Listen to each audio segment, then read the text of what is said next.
Shalom Bapak Ibu dan saudara-saudara yang dikasihi Tuhan. Kita bersyukur hari ini kita memperingati hari kenaikan Tuhan Yesus. Kita akan beribadah, memuji dan memuliakan nama Tuhan. Mari kita persiapkan hati kita. Kita undang kuasa Roh Kudus untuk menguasai hati dan pikiran kita. Dan kita berdoa sejenak di dalam saat yang teduh.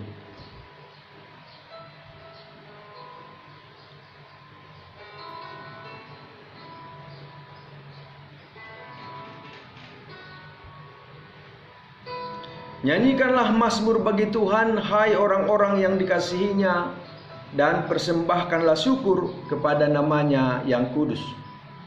Pertolongan kepada kita adalah di dalam nama Allah yang menjadikan langit dan bumi. Turunlah atas kita sekalian anugerah dan sejahtera daripada Allah Bapa dan daripada anaknya Yesus Kristus. Amin. Bapak Ibu dan saudara-saudara yang dikasihi Tuhan, mari kita memuji Tuhan.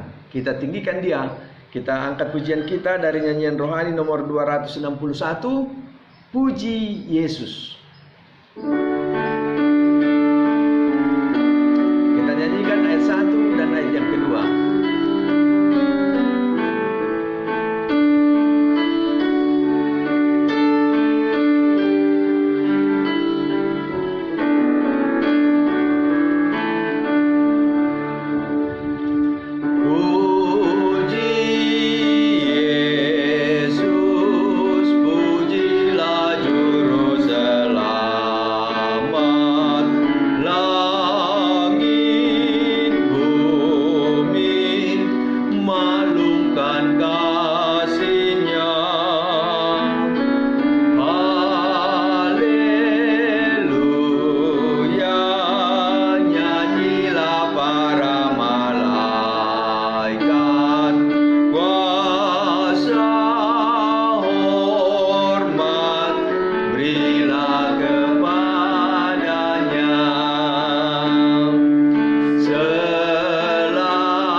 Bersatu dalam doa.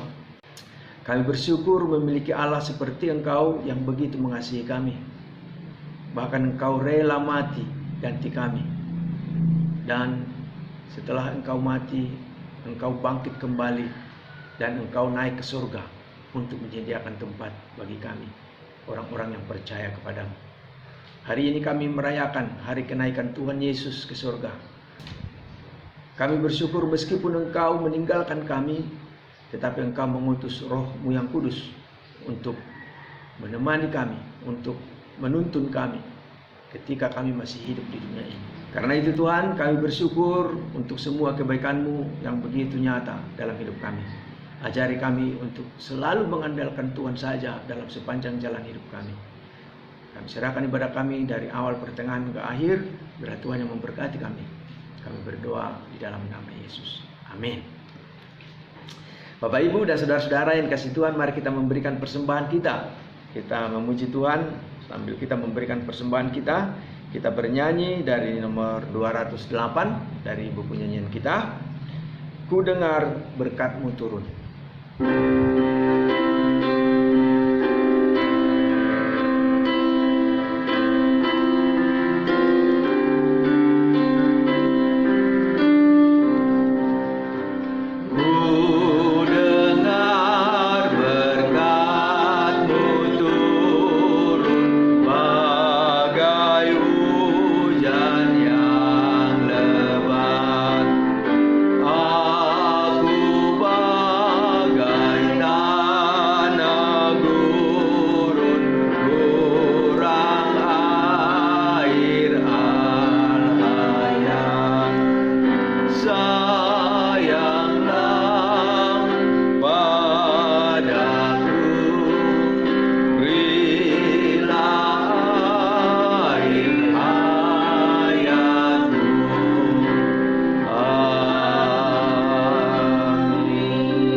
Kita serahkan persembahan kita kepada Tuhan. Kita bernyanyi, mohon Tuhan memberkati. Mohon Tuhan memberkati persembahan kami ini, agar dapat digunakan untuk kemuliaan Tuhan.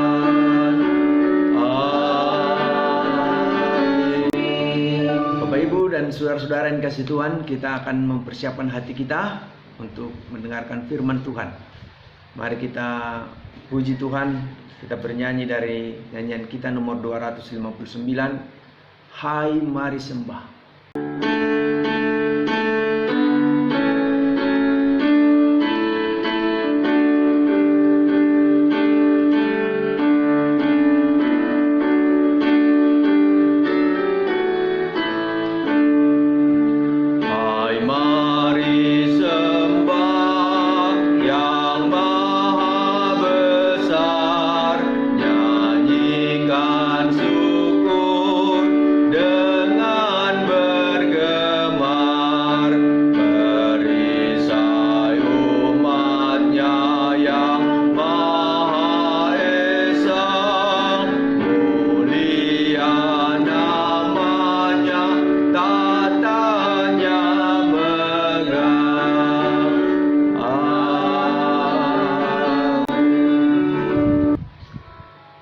Mari kita tundukkan kepala, kita bersatu dalam doa.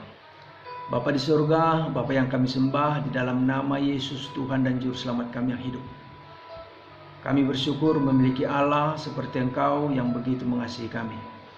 Kami bersyukur di dalam kehidupan kami sebagai orang percaya.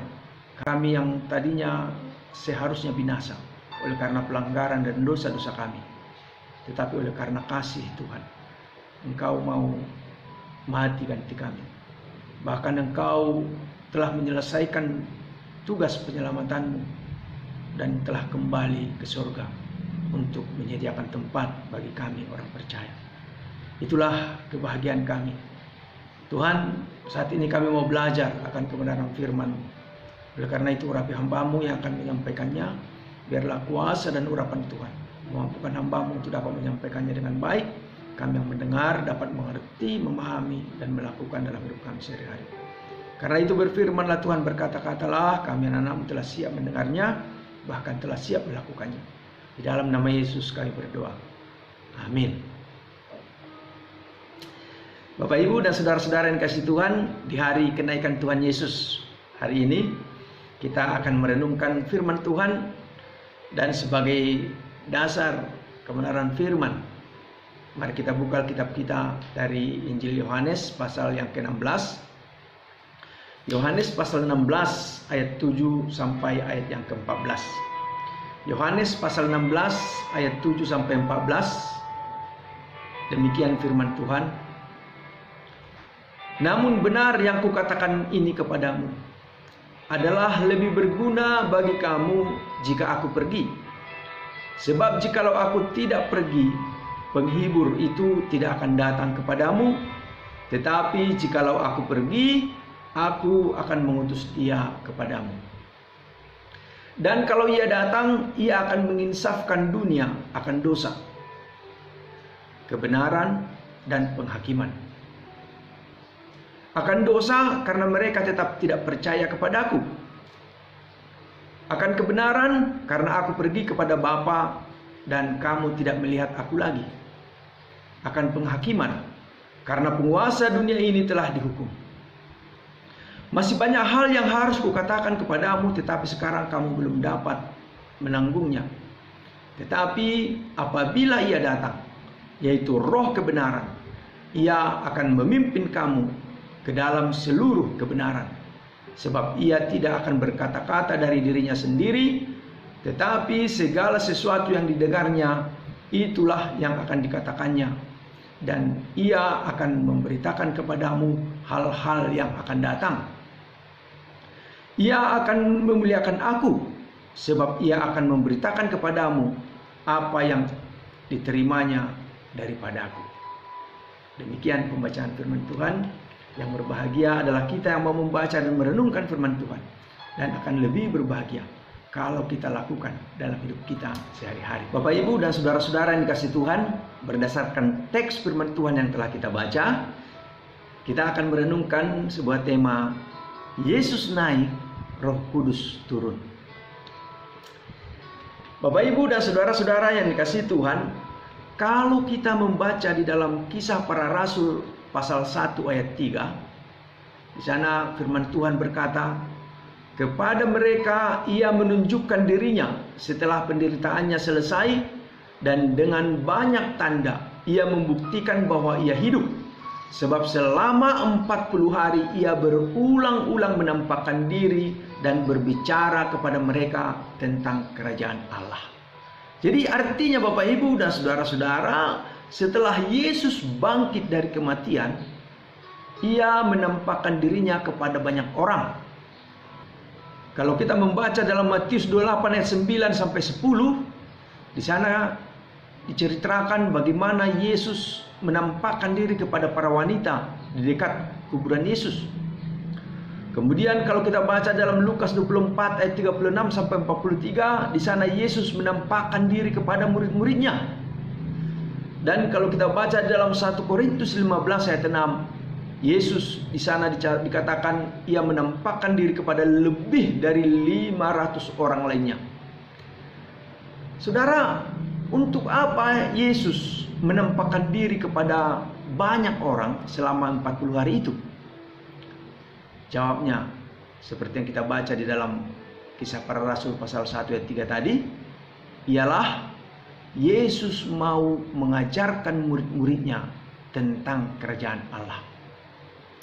Saudara, di hari ke-40 itu, Yesus dan murid-muridnya pergi ke Bukit Zaitun dekat Yerusalem. Di sana Yesus berjanji kepada pengikut-pengikutnya bahwa mereka akan menerima Roh Kudus. Yesus menyuruh mereka untuk tetap tinggal di Yerusalem sampai Roh Kudus turun ke atas mereka. Dan di hari ke-50 nanti kita kenal sebagai peristiwa Pentakosta, pencurahan Roh Kudus.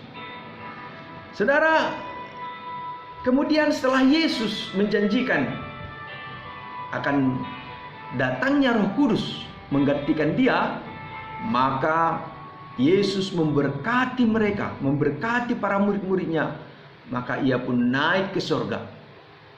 Saudara, peristiwa kenaikan Yesus ini dikisahkan di dalam Lukas pasal 24 ayat 50 sampai 51 dan di dalam Kisah Para Rasul pasal 1 ayat 9 sampai 11.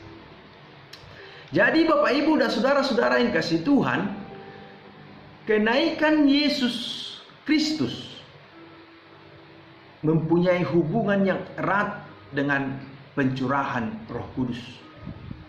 Karena apa?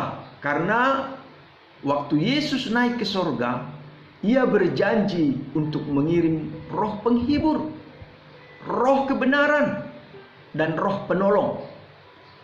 Saudara, Yesus dalam bentuk tubuh manusia, ia tidak maha hadir. Ia dibatasi oleh ruang dan waktu, saudara. Tetapi Roh Kudus sangat istimewa. Bapak Ibu, Yesus dalam bentuk tubuh manusia, ia tidak maha hadir. Kenapa? Karena ia dibatasi oleh ruang dan waktu. Tetapi saudara-saudara yang dikasihi Tuhan, Roh Kudus sangat istimewa. Karena apa? Karena ia adalah roh.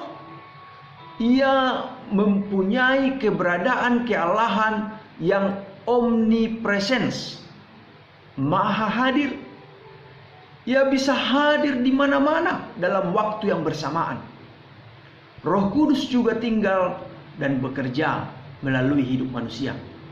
Nah, Bapak Ibu dan saudara-saudara yang dikasihi Tuhan, kalau kita flashback ke belakang, sebelum peristiwa penangkapan, penyaliban, kebangkitan, dan kenaikannya, saudara, Yesus sudah menjelaskan tujuannya naik ke surga. Seperti yang kita baca di ayat 7 dari teks kita hari ini. Dikatakan, namun benar yang kukatakan ini kepadamu adalah lebih berguna bagi kamu jika aku pergi. Sebab jikalau aku tidak pergi, penghibur itu tidak akan datang kepadamu. Tetapi jikalau aku pergi, aku akan mengutus dia kepadamu. Bapak Ibu, ini adalah salah satu alasan kenapa Yesus harus naik kembali ke tahta surgawi. Roh Kudus datang menggantikan Kristus untuk mendampingi kita, menghibur, menasehati, menegur, membimbing kita, sehingga kita tidak akan pernah sendirian lagi menjalani hidup yang berat di dunia ini. Kalau sebelum kedatangan Kristus, Roh penolong atau Roh Allah yang juga kita kenal dengan Roh Kudus ini hanya hadir pada orang-orang tertentu, pada para nabi yang ditugaskan Allah sepanjang perjanjian lama. Itu kita baca peran dari Roh Allah yang dipakai untuk menolong para nabi. Tetapi kini Roh Kudus diutus Kristus sendiri untuk hadir kepada siapapun yang percaya kepadanya dan mengakuinya sebagai Tuhan dan Juru Selamat. Saudara, bukankah ini sesuatu yang indah? Kita tidak sendirian menghadapi segalanya.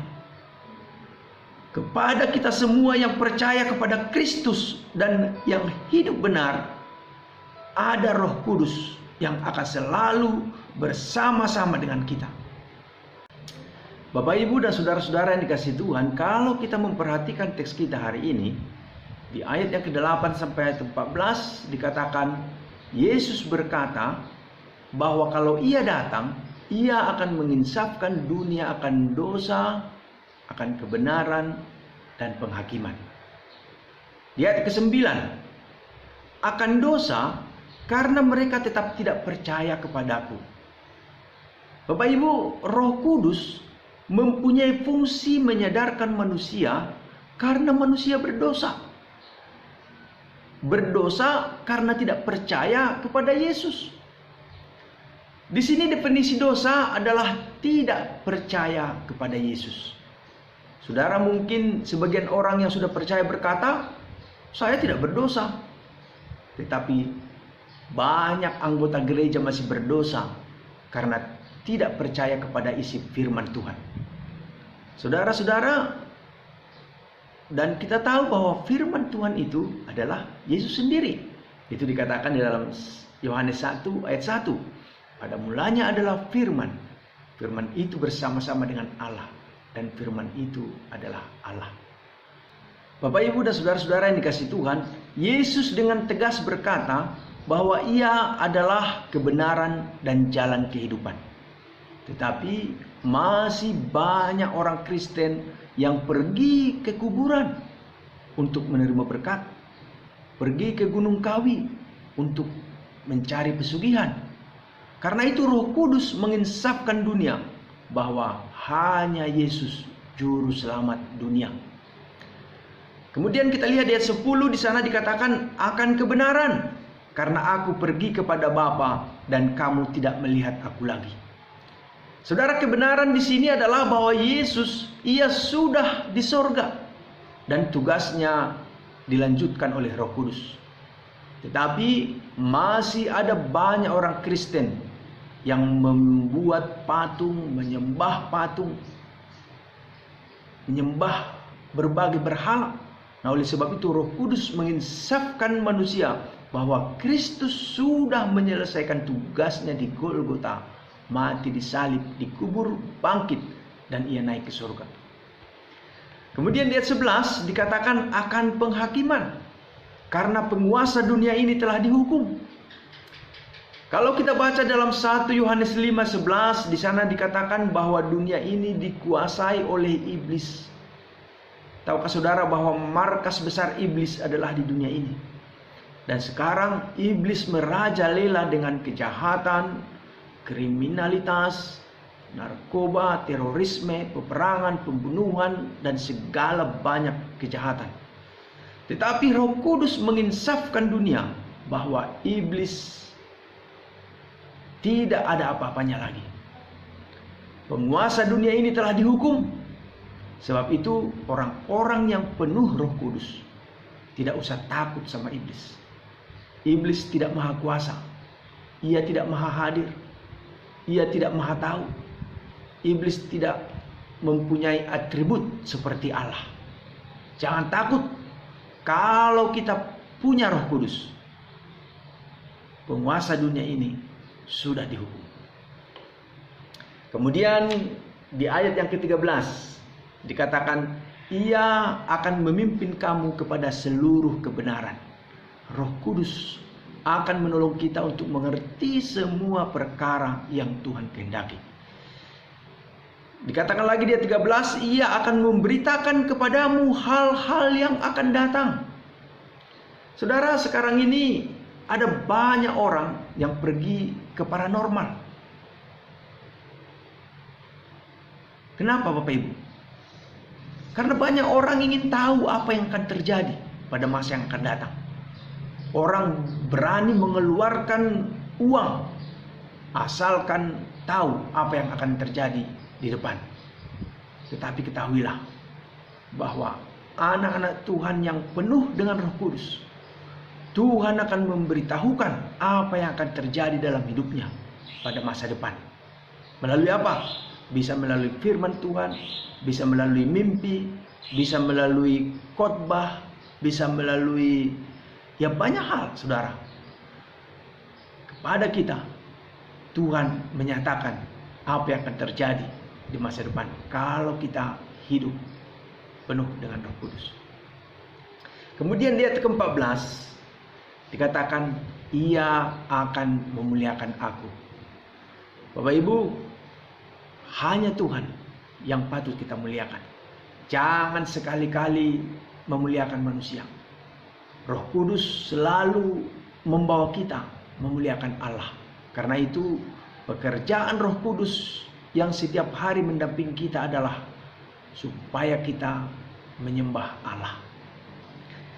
Masih di ayat 14 dikatakan, ia akan memberitahukan kepadamu apa yang diterimanya daripadaku. Saudara, pekerjaan Roh Kudus sekarang yang sangat signifikan adalah pemberitaan, yaitu untuk memberi kita kemampuan untuk bersaksi. Roh Kudus menguatkan orang untuk memberitakan Yesus. Karena itu Bapak Ibu, kita semua perlu Roh Kudus. Roh Kudus membantu kita dalam kelemahan-kelemahan kita. Bapak Ibu dan saudara-saudara yang dikasihi Tuhan, kalau begitu, untuk apa Yesus naik ke surga? Saudara, Yesus naik ke surga menyatakan pelayanannya di dunia telah selesai. Allah Bapa telah mengirimkan anaknya ke dunia, dan sekarang anaknya kembali kepada Bapa. Waktunya sebagai manusia di dunia telah selesai. Untuk apa Tuhan Yesus naik ke surga? Untuk menyatakan kesuksesan misi dan karyanya di dunia ini. Semua pekerjaan yang harus dikerjakannya telah dia selesaikan. Untuk apa Yesus naik ke surga, saudara? Memungkinkan ia untuk menyiapkan tempat buat kita. Kalau kita baca di dalam Yohanes 14 ayat 1 sampai 3 dikatakan Yesus, jangan gelisah dan gentar hatimu. Percaya kepada Bapa, percaya juga kepadaku. Di rumah Bapakku banyak tempat tinggal. Aku pergi ke sana untuk menyediakan tempat bagimu. Saudara, saat ini Tuhan Yesus berada di sorga. Alkitab sering menggambarkan ia berada di sebelah kanan Allah Bapa, berada di tahta kehormatan dan kekuasaan.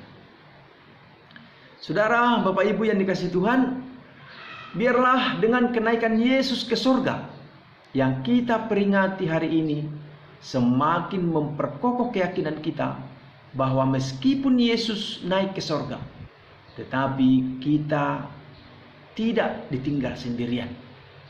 Ada Roh Kudus yang akan memampukan kita untuk menghadapi berbagai masalah dan tantangan yang datang menghadang dalam kehidupan ini, sehingga kita menjadi orang-orang Kristen yang berkemenangan. Tuhan Yesus memberkati kita dan memberkati firman-Nya. Mari kita berdoa. Bapa di surga, Bapa yang kami sembah di dalam nama Yesus Tuhan dan Juru Selamat kami yang hidup. Terima kasih untuk firman-Mu yang telah menguatkan kami bahwa ternyata Yesus naik ke surga. Ia tidak meninggalkan kami sendirian, tetapi ia mengirim Roh Kudus untuk menolong, menguatkan, menghibur kami orang percaya. Terima kasih Tuhan, biarlah ketika kami masih Tuhan percayakan hidup di dunia ini, ajari kami untuk terus menjadikan Roh Kudus sebagai teman kami, menolong kami supaya kami menyerahkan seluruh hidup kami ke dalam tuntunan Roh Kudus. Biarlah kami mau dipimpin oleh Roh Kudus. Terima kasih Tuhan. Berkati terus jemaat-Mu di lingkungan Resort 6 Distrik 2 Wilayah 2 ini, baik jemaat di GMI Efratawai Jepara maupun jemaat di GMI Tiberias Kebun Damar, agar selalu dalam pemeliharaan-Mu. Berkati dalam kehidupan rumah tangga, berkati pekerjaan-pekerjaan mereka, berkati anak-anak yang Kau peliharakan dalam setiap keluarga masing-masing. Dan berkati juga jemaat-jemaat Tuhan yang dalam keadaan sakit, berilah kesembuhan. Kami berdoa buat Bapak D. Huta Gaul, Bapak Mariono, Bapak Abner Sitorus, berdoa buat Ibu Peter, buat Opu Yuda, dan juga buat Opu Utagalung di Braja Emas. Biarlah Tuhan yang terus menolong mereka untuk boleh tetap kuat, dan Tuhan menyembuhkan segala sakit penyakit mereka. Bapa di surga, berkati terus semua jemaat-Mu agar terus berpengharapan kepada Tuhan, terus mengandalkan Tuhan dalam hidup mereka, mencari Tuhan selalu. Di masa-masa yang sulit seperti sekarang ini, di mana penyebaran virus COVID-19 masih terus menghantui kami, biarlah Engkau yang menolong kami semua untuk mengikuti arahan dari pemerintah dan untuk terus mengikuti prosedur tetap di dalam penanganan COVID-19 ini, untuk kami boleh tetap di rumah, menjaga jarak, mencuci tangan, dan juga melakukan hal-hal yang dihimbau oleh pemerintah sehingga penyebaran virus COVID-19 ini dapat diputus mata rantai penyebarannya. Biarlah Tuhan yang menolong dan memberkati kami, Tuhan. Bapa di surga, kami percaya bahwa kuasa Allah akan terus bekerja, menolong dan memberkati kami, memimpin kami, menghindarkan kami dari segala mara bahaya dan dari segala sakit penyakit. Terima kasih Tuhan. Inilah doa kami. Kami berdoa di dalam nama Yesus, Tuhan dan Juru Selamat kami yang hidup. Amin. Bapak, Ibu, dan saudara-saudara, kita aminkan firman Tuhan. Mari kita puji Tuhan dari nyanyian kita nomor 167, Tuhan Kau Gembala Kami.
Ibadah kita, mari kita berdoa dengan doa yang diajarkan oleh Tuhan Yesus. Doa Bapa kami, kita bersama-sama. Bapa kami yang di surga, dikuduskanlah namamu, datanglah kerajaanmu, jadilah kehendak-mu di bumi seperti di surga. Berilah kami pada hari ini makanan kami yang secukupnya, dan ampunilah kami akan kesalahan kami, seperti kami juga mengampuni orang yang bersalah kepada kami. Dan janganlah membawa kami ke dalam pencobaan, tetapi lepaskanlah kami daripada yang jahat. Karena Engkaulah yang punya kerajaan dan kuasa dan kemuliaan sampai selama-lamanya. Amin. Kepada Allah beri puji, serta kepada Al-Masih, Roh Kudus muliakan, berkuasa dan berkasihan. Amin. Bapak, Ibu, dan saudara-saudara yang dikasihi Tuhan, arahkanlah hatimu kepada Tuhan. Pulanglah, lakukanlah firman-Nya, dan terimalah berkat-Nya. Anugerah Tuhan kita Yesus Kristus, kasih sayang Allah Bapa, dan persekutuan di dalam Roh Kudus. Itulah kiranya memberkati kehidupanmu, memberkati rumah tanggamu, memberkati pekerjaanmu, dan memberkati segala rencana dan pengharapanmu. Mulai saat ini, besok, bahkan sampai selama-lamanya. Amin.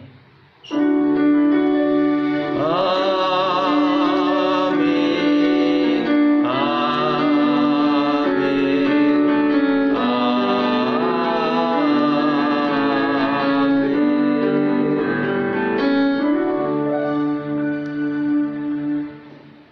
Puji Tuhan, Bapak Ibu, ibadah kita telah selesai. Kita bersyukur untuk kebaikan Tuhan yang terus memelihara hidup kita. Mari Bapak Ibu tetap semangat, tetap andalkan Tuhan, dan terus berdoa agar penyebaran virus COVID-19 dapat segera diatasi dan kita kembali dapat melakukan aktivitas kita dengan normal kembali. Tuhan memberkati kita. Haleluya. Amin.